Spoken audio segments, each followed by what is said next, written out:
Hi guys, and welcome back to class. Today, we're going to look at this quote, and I want you to underline the most important word in this quote for understanding what makes love complicated. Impassioned lovers distort reality, change their priorities and daily habits to accommodate the beloved, experience personality changes, affect disturbance, and sometimes do inappropriate or risky things to impress this special other. Many are willing to sacrifice, even die for, him or her. Fisher, paragraph 8. Based off of this quote, which words in here do you think are most important to understanding that love is complicated? For this lesson, our essential question is, what is love? And our focusing question is, what makes love complicated? Our content framing question and our no stage says, how does A Midsummer Night's Dream and Epitaph build my knowledge of love?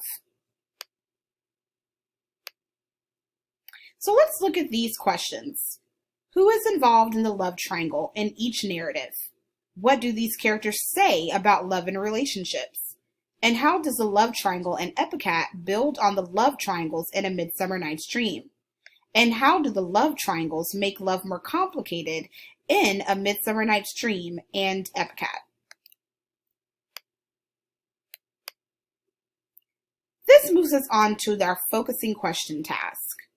Now, this is important because these questions are going to help you to answer our focusing question task for this lesson. So our focusing question task says, over the course of this focusing question sequence, you have traveled through a magical wood where a tricky fairy teases four lovers into a scientific laboratory where a genius computer writes love poems. You have read and discussed the ways that Epitaph works with the pattern of events involved in the love triangle, just like the love triangles in A Midsummer Night's Dream, and makes them new. The purpose of this focusing question task is for you to demonstrate a proficient understanding of the complexities of love, employ structure by sequencing evidence, and include elaboration to support your explanation.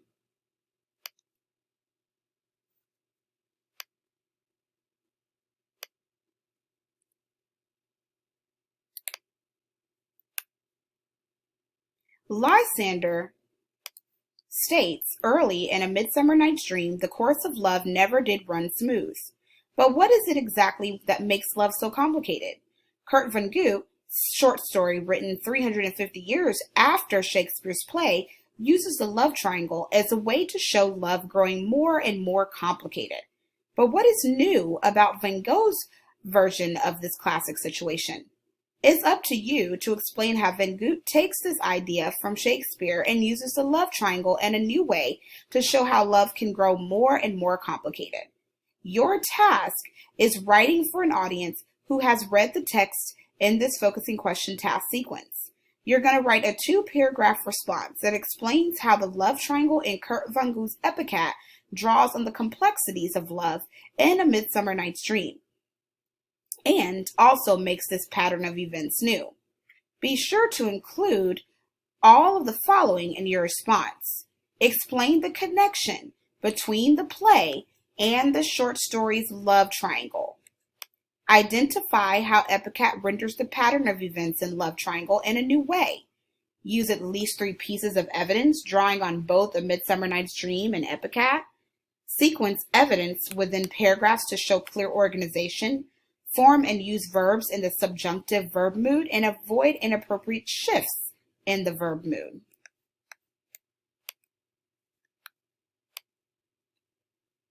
After you've completed your focusing question task for today, I want you to record one idea about love from studying Epitaph and A Midsummer Night's Dream that surprised you.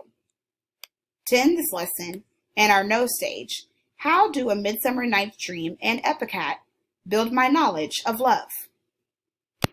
For homework, I want you to prepare for the Reader's Theater in the following lesson. Now onto our vocabulary deep dive. How do I improve the style of my writing? Let's look at these sentences. I want you to pick out the sentences that use the subjunctive verb mood. Then I want you to ask yourself, what are some benefits of using the subjunctive verb mood in your writing? How could you use the subjunctive verb mood in this assignment? And how could you appropriately use the subjunctive mood in everyday life? To end this lesson, I want you to go back in your focusing question task and draft at least one sentence that you wrote in your focusing question task 3 in the subjunctive verb mood. All right, guys, I'll see you guys then. Remember, office hours are Monday through Friday, 11:22 to 12:06 p.m.